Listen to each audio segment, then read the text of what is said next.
Love Shorts. Love Shorts.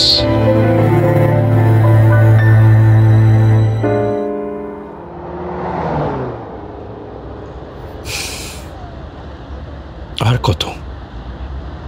কত মিথ্যে বলবে তুমি রিয়া? আমার আর সহ্য হচ্ছে না। আমি কিছু বলিনি আয়ুষ, তুমি আমাকে বিশ্বাস করছো না কেন? বিশ্বাস? কিসের বিশ্বাস? আমি নিজের চোখে দেখেছি। যা দেখেছো তা সত্যি নয়, দয়া করে বোঝার চেষ্টা করো। ওকে, যথেষ্ট হয়েছে, আর কোনো কথা নয়। এই সম্পর্ক এখানেই শেষ।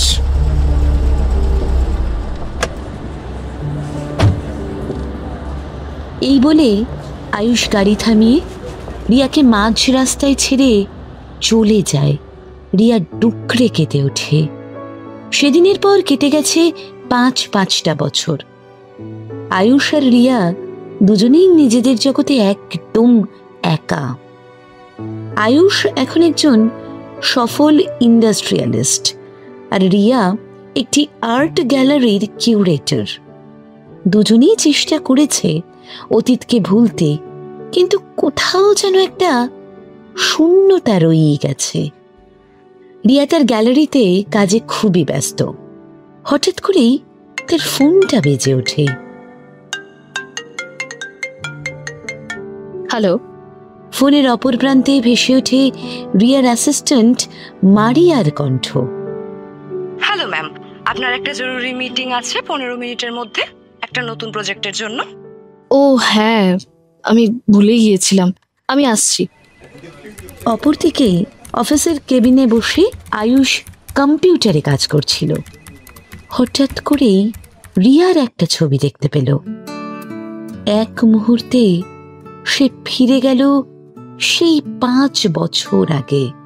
রাগে, দুঃখে, হতাশায় মনে মনে ভাবল, আর কতদিন ভাবে একা একা থাকবো। রিয়ার কথা খুব মনে পড়ছে। সেদিন যদি সবকিছু ঠিক করে নিতে পারতাম। নিয়তি কখনো কখনো আমাদের এমন এক অপ্রত্যাশিত পথে নিয়ে আসে যা আমরা কখনো কল্পনা করিনি।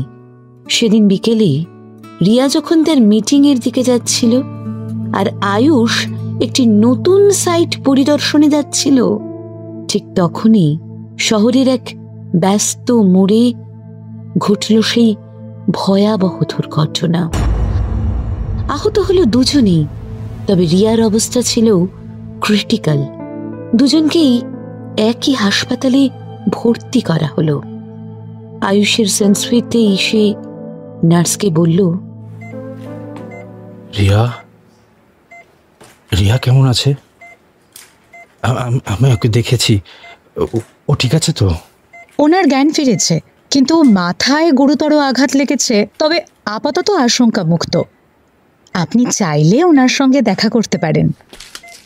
আয়ুষ দ্রুত রিয়ার রুমের দিকে যায়।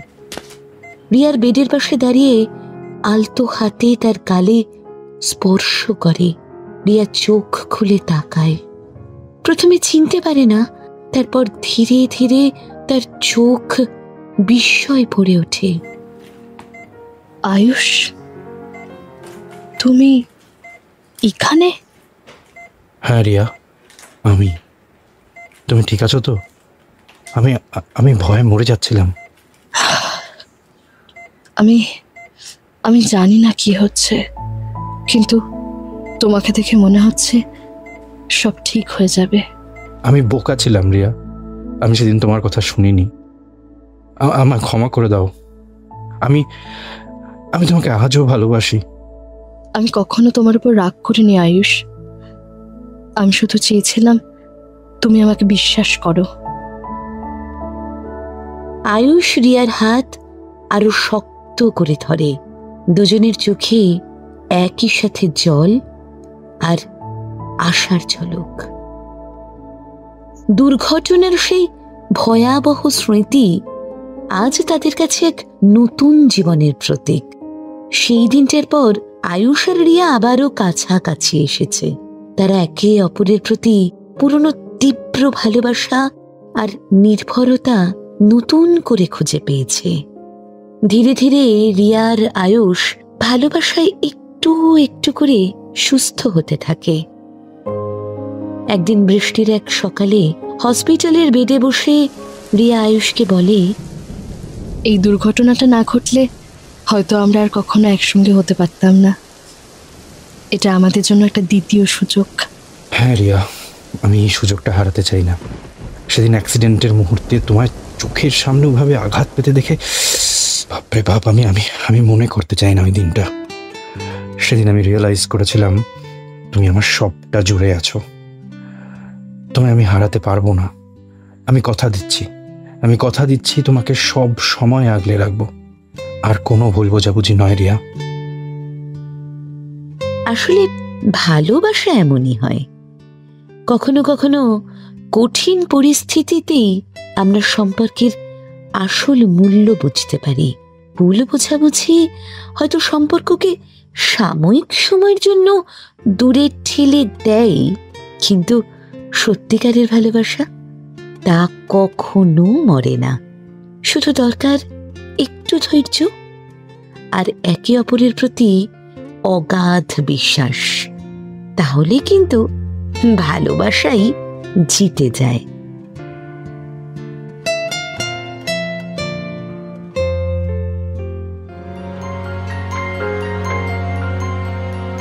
Love Shorts. Love Shorts. Only on Love Junction. Every Friday at 9 p.m. on 107 FM Rainbow. Love Shorts. Love Shorts.